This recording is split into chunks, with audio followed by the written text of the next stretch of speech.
Assalamualaikum warahmatullahi wabarakatuh. Waalaikumsalam. Okay, ladies and gentlemen, how are you today? I'm great. Okay, thank you. My name is Fajri Nur Sidiq using Coca-Cola. So I am from the 7th group of critical discourse analysis class, and right now I am not the only presenter, but I am accompanied by my friends, my colleague, Mr. Ahyar, and also my best lecturer, Mr. Dedi Sulaiman. We are going to share our ideas about language, race, and power in schools. Next. Ladies and gentlemen, if we talk about school, we talk about education. Education is very, very important in our life. Education, a lot of contribution in our life. Example, education can develop our knowledge like linguistics, biology, sociology, and so on. Education also can develop our skill like writing, speaking, and so on. It's very, very amazing. And also education can improve our attitude. For example, we know the knowledge of the diversity of language and also diversity of culture. So if there is the differences between us and the others, we have to tolerate, we have to respect each other. It is the function of education in our life. So ladies and gentlemen, I believe in that everyone has a great hope in education. So I have a question for you. Is there here as a teacher? Please up your hand, please. Yeah. Okay, thank you. So is there here as a parent, please? Okay, nice. And is there here as a student?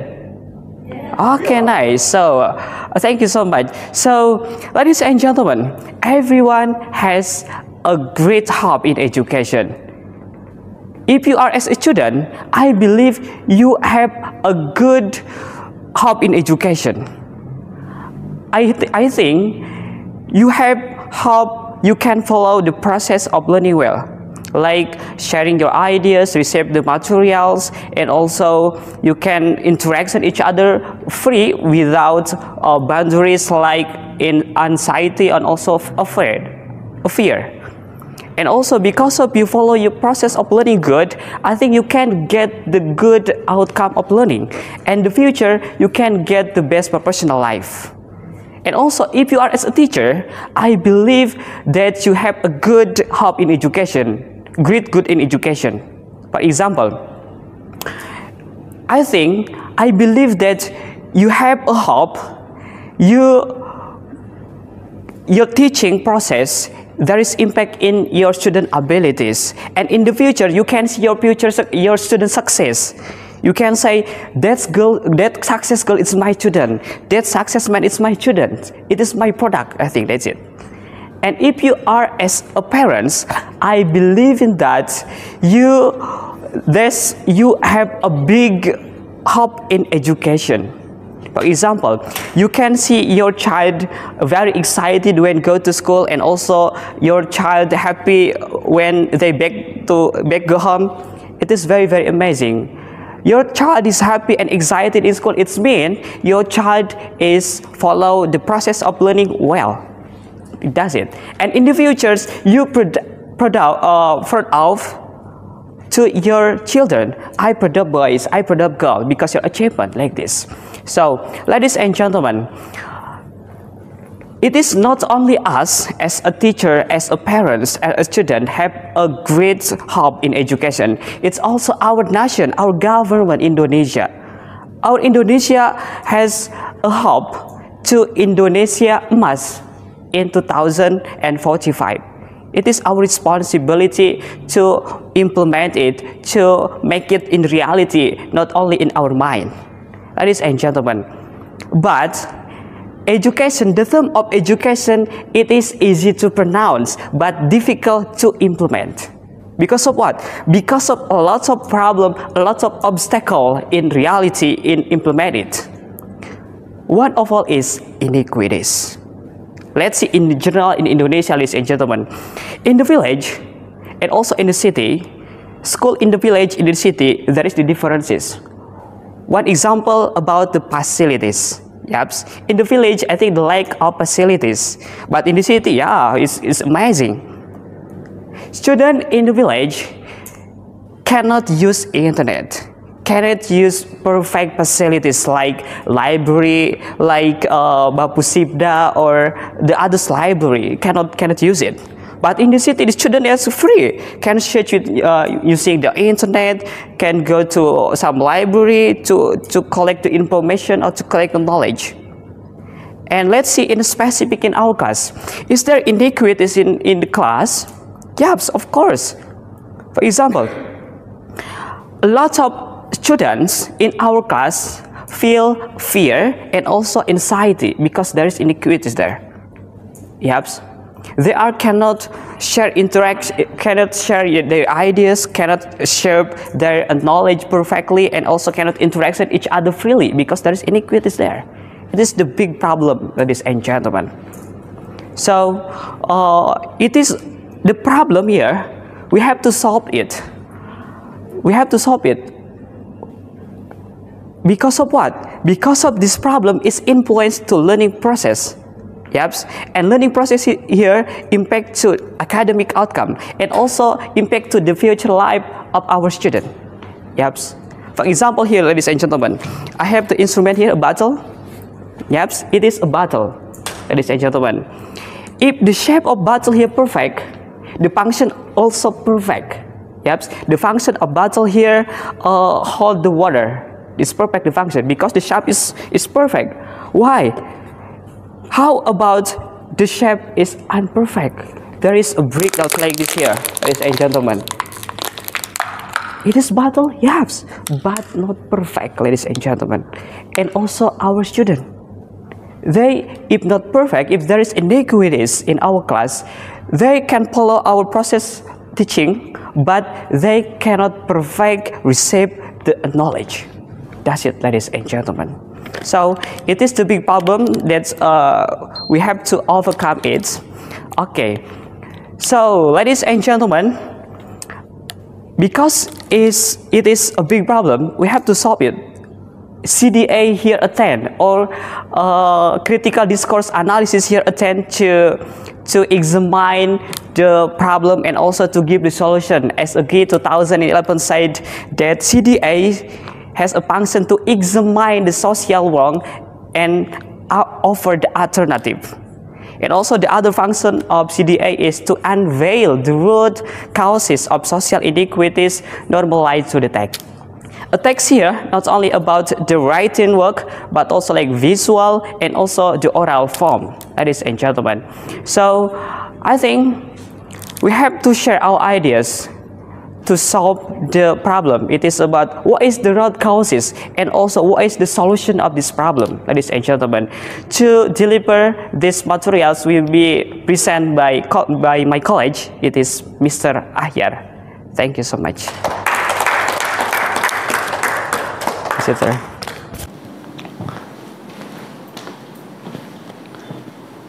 Hello ladies and gentlemen, may I introduce myself?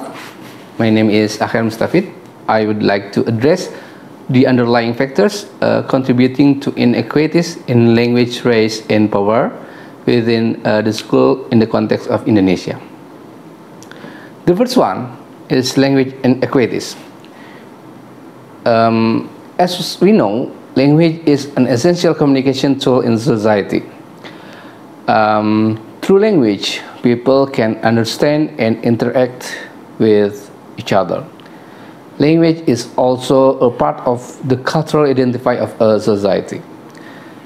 In Indonesia, there is a high diversity of languages with over 700 regional languages used by the Indonesian people. Regional languages play a crucial role in the lives of the people, be it in communication, education, or culture. However, there is still language inequities in the Indonesian education system. Language inequities can be interpreted as unequal access and opportunities for students to learn and use language.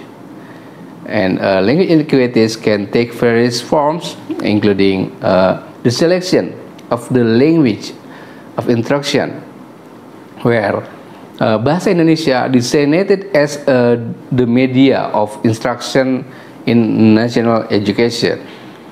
And then the education curriculum in Indonesia tends to focus only on Bahasa Indonesia. Furthermore, student assessment in school often use only Bahasa Indonesia. This can be a barrier for students who use regional languages as their mother tongue. Language inequities can have negative consequences for students. Students who experience language inequities may face difficulties in learning and then feel less confident and even drop out of school. It can lead to them becoming less productive citizens and contributors to society. Okay, the second one is ethnic and racial inequities in educational system. Indonesia is a diverse country with various ethnic and cultural groups living side by side. This diversity is a national treasure that needs to be preserved and protected. However, there is still ethnic, racial, and racial inequities. Students from certain ethnic groups may experience discrimination in the education system.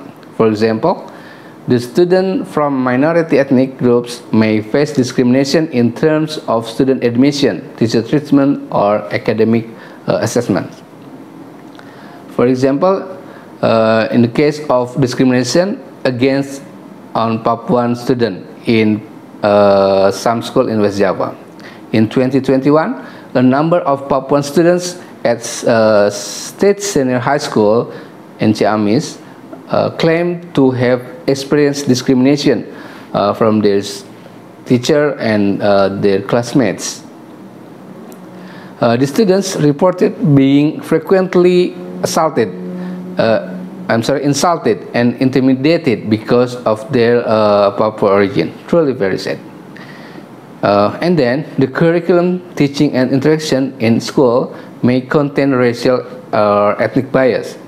For instance, teaching materials that focus only on specific ethnic groups, or teachers who have bias against students from particular ethnic groups. Education access for students from various racial and ethnic backgrounds is still uneven. For example, students from minority ethnic groups or remote areas may have limited access to quality education. Schools in urban areas generally have better facilities and resources than schools in rural areas. This results in students in rural areas having fewer opportunities to receive quality education. Students experiencing racial and ethnic inequities may feel less confident and isolated from the school environment. This can result in psychological disturbance such as anxiety and depression. For example, minority students who feel unaccepted at school may experience feelings of alienation and isolation. This can lead to unhappiness and may have hindered in developing their potential. And then the last is inequities of power. Inequities of power in the educational system can be interpreted as unequal access and opportunities for students to learn and develop, caused by the imbalance of power between students, teachers, and other parties involved in education. Students from certain groups may experience discrimination in the education system. For example, students from economically disadvantaged groups or disability groups may face discrimination in terms of student admission, teacher treatment, or academic assessments. Power discrimination can also occur in the assessments of learning outcomes. For instance, students from certain groups may be required to meet higher standards than students from other groups. This can cause students from those groups to feel pressured and face difficulties in learning. And then The curriculum, teaching, and interaction in school may contain bias towards certain groups. For example, teaching materials that only focus on the perspective of a specific group or teachers who have biases against students from a particular group. Power bias can also occur in the interaction between teacher and students. For example, teachers may be more inclined to pay attention to students from certain groups, or more likely to give higher assessments to students from specific groups. This can cause students from the other groups to feel marginalized and unappreciated. Equalizing access to education can also occur in terms of education financing. For instance, students from economically disadvantaged may not be able to afford high education fees. Inequalities of power in the education system can have negative impacts on students, such as facing difficulties in understanding lesson materials, feeling less confident and isolated from the school environment, and hindering the development of their potential. This can lead to them becoming less productive citizens and contributors to society. Okay, ladies and gentlemen, to address these issues, the solution will be presented from a critical discourse analysis perspective, including culturally responsive teaching, diverse curriculum, and etc. These solutions will be delivered by our best lecturer. Okay, ladies and gentlemen, please welcome Mr. Dedi Sulaiman.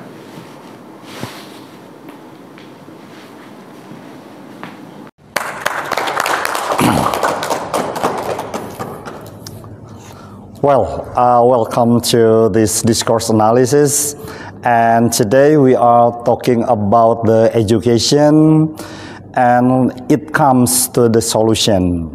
The first, this is called by culturally responsive teaching. Ladies and gentlemen, we know that this is our obligation as teacher, and the teacher has a brain of multitasking area, and one of them is culturally responsive teaching. Why this is called by culturally responsive teaching? Because a teacher has the diverse, has the wider information about culture, and it is about culture because the teacher should know every student who come to the class.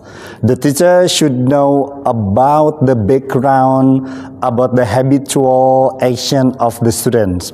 So when the teacher knows about the culture of the student, they will teach based on the culture that owned by the students. And this is not easy for us as the teachers. Fajri has asked us about who are teachers here, who are parents here, and we are parents, we are teachers here. As a teacher, we should teach based on the passion and the fashion of our student. And this is called by culturally responsive teaching. Ladies and gentlemen, when we are in the classroom, we realize that there are many dreams, there are many hopes that brought by the student to the class, and they hope that this is us who teach the student can teach with their hopes and their dreams. And this is our obligation, and this is our task. How could we bring their dreams to be in reality? We have to bring the reality for our student. So that's in the classroom, we are talking about the future, we are talking about the dreams of the student. So that, as Fajri said, that the student will be happy to be in the classroom. And then the second one is the diverse curriculum. The diverse curriculum means that we have to facilitate the student who has a variety of skills. You know that our God creates creator.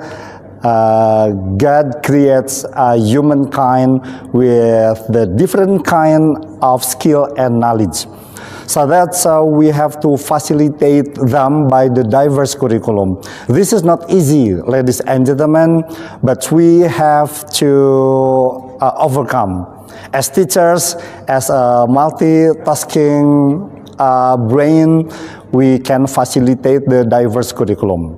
It means that in our curriculum, in our lesson plan, we're gonna have the diverse curriculum, diverse assignment, and the diverse activities to our students in the classroom.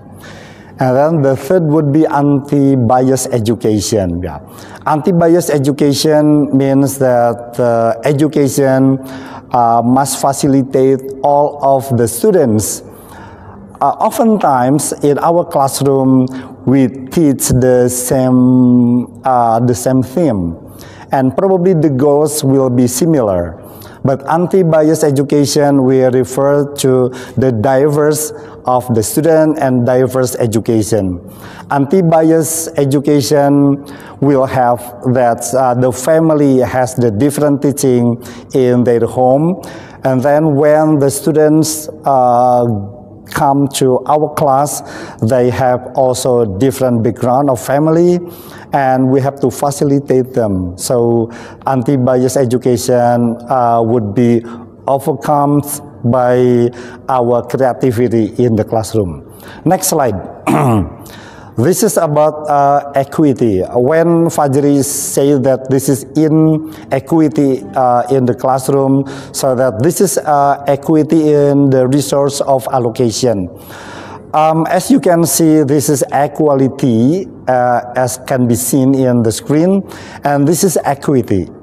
So we can facilitate the different staff, the different condition with equality in and equity. So this equity resource allocation would be activated, would be run in the classroom, so that the student will feel happy, will feel accepted in the classroom.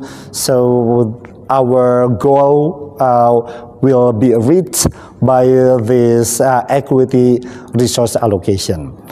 And then the most important thing parts in our task as the teacher is language supports. Okay, language supports means that the teacher has the instruction.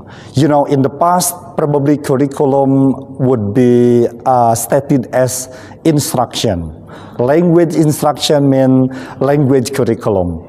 Language supports mean that if we have the ideology, we have the belief in our brain, in your hearts, so it must be reflected in the language, language support. So when you create, when you produce the language in your classroom, it must reflect the anti-bias education. It must reflect that we support the diverse curriculum, the diverse student with the good language. So that's whether we are from English department or the teacher not from English, not from language, we should master language, because language would be one of the key. This is called by language support.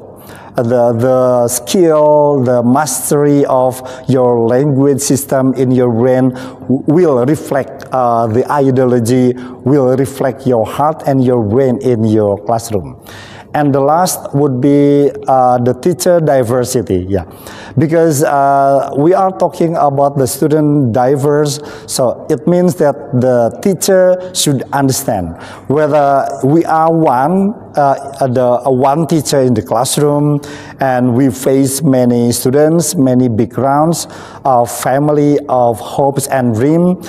But then we have to know the teacher diversity. It could be we as teachers should understand the diversity of the condition of our classroom, and also if it occurs in our classroom, in our school, so it means that the teacher should diverse. There are many ethnic, probably in Indonesian context. It could be from many islands, many background of universities. It is good. So it means that teacher diversity. So we could know and we could interact each other, teachers and teachers, students, and teacher and students. I think with this 6 solution, I hope that our education would be better. Thank you very much, Dedi Sulaiman.